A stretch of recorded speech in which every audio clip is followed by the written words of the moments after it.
పైన అలాగే ప్రతి అది వెరుగునా మనకు ఏదో ఒకటి ప్రకృతి మనకు నేర్పిస్తూనే ఉందన్నమాట.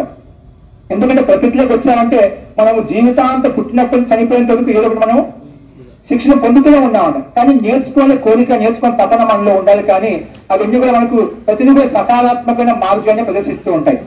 కానీ మనకు లక్ష్యం లేదు కాబట్టి నేను ఏం చేయాలని చెప్పి అది భౌతిక రంగంలో కావచ్చు, ఆధ్యాత్మిక రంగంలో కావచ్చు, ఏ మార్గంలో వెళ్ళి సార్థకం అవుతుంది. లేకపోతే అంటే అంతిమ సమయంలో మనకు పశ్చాత్తాపడటానికి కూడా మనకు సమయం ఉండదు. అంటే పశ్చాత్తాపడడానికి కూడా మనకు ఆ రకంగా కన్నీళ్ళు ఉండవన్నట్టుగా ఉంటుంది అన్నమాట. అంటే అంత బాధపడతామట. అంటే ఎంత జీవితాన్ని వ్యర్థం చేసుకున్నాను, సమయాన్ని వృధా చేసుకున్నాను, నేను ఈ సామర్థ్యం ఈ శక్తి నాలో ఉండి నేను చేయగలుగుతాను, కానీ ఇవన్నీ చేసుకోలేకపోయాను. మనలో జాగ్రత్త వచ్చిన లోపల అన్ని మర్చిపోయి ఉంటాం. అంటే అన్ని సమయం వృధా అయిపోయి ఉంటుంది, వృద్ధాప్యం వచ్చి ఉంటుంది, మనం చేయాల్సిన కర్మలు చేయలేమట. అంటే ప్రతి ఒక్కరికి సామర్థ్యం ఉంది. నేను చెప్పాను జన్మ తీసుకోవచ్చా అంటే ఏదో ఒకటి గుణాలు ఉంటాయన్నమాట.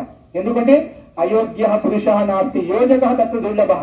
ఎందుకంటే ఈ పృథ్వీ మీద అయోగ్య పురుషుడంటే ఎవరు లేదనమాట.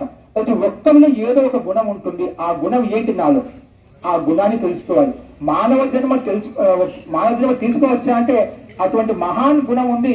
నువ్వు కూడా ప్రతి ఒక్కరు కూడా ఆధ్యాత్మిక మార్గంలో ప్రగతిని పొందుతూ ఆత్మ పరమాత్మ వరకు వెళ్ళగలవచ్చు. ఆ శక్తి సామర్థ్యం ఉందన్నమాట. ఆ శక్తి సామర్థ్యం ఉంది కాబట్టి నువ్వు ఆ పుణ్యకర్మలు చేసావు కాబట్టి ఇంక మానవ జన్మ కలిగిందన్నమాట. అంటే అది మనం తెలుసుకోవాలన్నమాట. అందుకే మనకు సంసారంలో పృథివీ ఎందు ఏవైతే ఉన్నాయో మా చెప్పిన శ్లోకాంశం ప్రకారంగా ఏది కూడా వ్యర్థం లేదన్నమాట. నాస్తి మూలం అనౌషధం. అంటే ఇక్కడ మనకు ఏదైతే గడ్డి మొక్కలు కనిపిస్తున్నాయో ప్రతిదీ కూడా ఒక ఔషధం మొక్కే అనమాట. అలాగే ప్రతిదీ కూడా మనకు ఉపయుక్తమైనటువంటి వస్తువులు వనరులు అన్ని ఉన్నాయన్నమాట. అలాగే ఆ సంసారంలో ఉండే ప్రతి ఒక్కరు కూడా మనకి ఏదో గుణయుక్తమై ఉందన్నమాట. కాబట్టి మనం గుణాన్ని తెలుసుకొని మన లక్ష్యాన్ని పెట్టుకొని మనం ముందుకు వెళ్తూ ఉన్నట్లయితే మనకు మార్గం ప్రశస్తం అవుతుంటుంది. ఎందుకంటే మన జీవితంలో మనకు ఏ రకంగా ఎదురవుతాయంటే ప్రతి ఒక్కరికి జీవితంలో ఏదో ఒక అవకాశం పరమాత్మ కల్పిస్తూ ఉంటాడనమాట.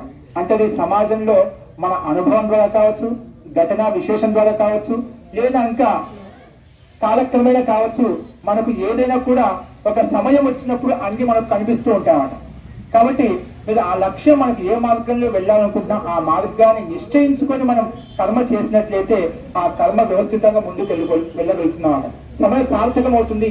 అనేక విఘ్నాలతో మనం దూరంగా ఉండగలుగుతామట. మనకు ఆ నిశ్చితమైన లక్ష్యం లేదు కాబట్టి మన మార్గం ఏదా అంటే అలా వెళ్తున్నాము. ఏంటంటే మనం చెప్తుంటాం కదా, ఒక సముద్రంలో వెళ్ళిపోయే మార్గం లేకపోతే, లక్ష్యం లేకపోతే ఆ పడవ ఎటు వెళ్ళిపోతుంది తెలియదు అన్నమాట. అంటే సమయం జీవితం అంతా వ్యర్థం అయిపోతుంది. తర్వాత ఆలోచించుకోవడానికి కూడా మన దగ్గర అవకాశం ఉండదు.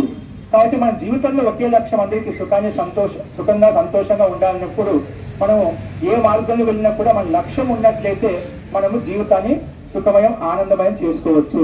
ఎందుకంటే ఆ లక్ష్యము నువ్వు చేసే కర్మల పట్ల నీకు ప్రగతిని కలిగజేస్తున్నావు. అంటే ప్రతి నిత్యం కూడా నువ్వు ఏవైతే ఏ మార్గంలో వెళ్ళాలనుకుంటావో తదనుకూలమైనటువంటి ఆలోచనలు విచారాలే చేస్తావు. అదే విధంగా ముందుకు వెళ్తావు. లేకపోతే ఆ లక్ష్యం లేనప్పుడు ఏమవుతుందా అంటే మనం ఏం చేసినా దానికి సంబంధించిన వనరులు ఏవైతే, దానికి సంబంధించిన మెటీరియల్ ఏవైతే ఉందో, దానికి కావాల్సిన వస్తువులు పదార్థాలు ఏవైతే ఉన్నాయో వాటి యొక్క విచారణ అనేది ఉండదు. కేవలం కొనసాగుతుంది, జీవనం గడిచిపోతుంటుంది, దినము రాత్రి గడిచిపోతున్నాయి. కానీ మనము సమయం అలాగే వ్యర్థంగా జరిగిపోతుంటున్నామట. కాబట్టి మనము ఎందుకంటే మనలో కామన ఉంటుంది. ఆ కామన విషయంలో మనం ఆత్మావలోకం చేసుకోవాలి. ఎందుకంటే చాలా మందికి ఒక కామన ఉంటుంది, అదొకటి లక్ష్యం పూర్తి కూడా సిద్ధిస్తుంది అనుకుంటాం. కానీ కామనలు ఎప్పుడు కూడా మనకు పూర్ణం కాదు, సంపూర్ణం కాదు. జీవితం ఉన్నంత వరకు మనకు పోరాటం కొనసాగుతూనే ఉంటుంది. చాలా మంది ఈ కామన పూర్తి అయిపోతే నాకు అన్ని సమస్యలు దూరం అయిపోతా అనుకుంటాం. కామనలు కోరికలు ఎప్పుడు కూడా సంపన్నం కావు, పూర్తి కావట. జీవితం ఉన్నంత వరకు ఏదో ఒకటి మనకు సంఘర్షణ ఉండనే ఉంటుంది. ఒక కామన పూర్తి అయ్యేసరికి ఇంకో కామన పుడుతూనే ఉంటున్నమాట. అందుకే మహర్షి గౌతమ్ ఏమంటా అంటే కామం కామయమానస్య యదా కామః సమృద్ధ్యతే అథైనం అపరః కామః క్షిప్రమేవ ప్రభావతి. కాబట్టి మనకి ఏదో కామన వెంటాడుతూనే ఉంటుంది. ఒక కామన పూర్తి చేసరికి ఒక కామన ఉంటూనే ఉంటుంది. ఎప్పుడు కూడా కామనలు శాంతించవు. కాబట్టి మనకు కావాల్సిన అవసరాలు పూర్తి చేసుకోవచ్చు, సంపన్నం చేసుకోవచ్చు. కానీ మనకు సంపూర్ణంగా నాకు ఎటువంటి సమస్య లేకుండా ఉండడం అనేది ఎప్పుడు సాధ్యం కాదు. జీవితం ఉన్నంత వరకు పోరాటం కొనసాగుతూనే ఉంటుంది, సంఘర్షణ కొనసాగుతూ ఉంటుంది. ఎవరు ఏ స్థాయిలో ఉన్నప్పటికీ కూడా, అంటే అది భౌతిక వ్యక్తి కావచ్చు, సాంసారిక వ్యక్తి కావచ్చు, ఆధ్యాత్మిక వ్యక్తి కావచ్చు, ఎవరు ఏ రంగంలో ఉన్నా కూడా వాళ్ళ లెవెల్కు తగ్గట్టుగా వాళ్ళకి హెచ్చుతగ్గులు ఉండనే ఉంటాయన్నమాట. ఎప్పటికి కూడా ఎటువంటి వ్యక్తి అయినా కూడా సమాన భావంతో ఎప్పుడు ఉంటాయన్నమాట.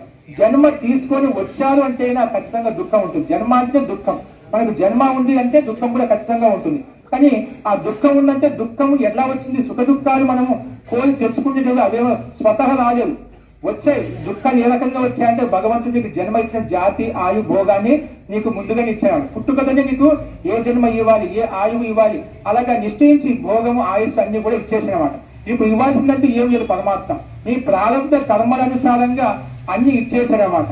కాబట్టి వచ్చిన తర్వాత ఆ ప్రారంభ కర్మలను అనుసారంగా ఆరోగ్యం చేసుకొని మనము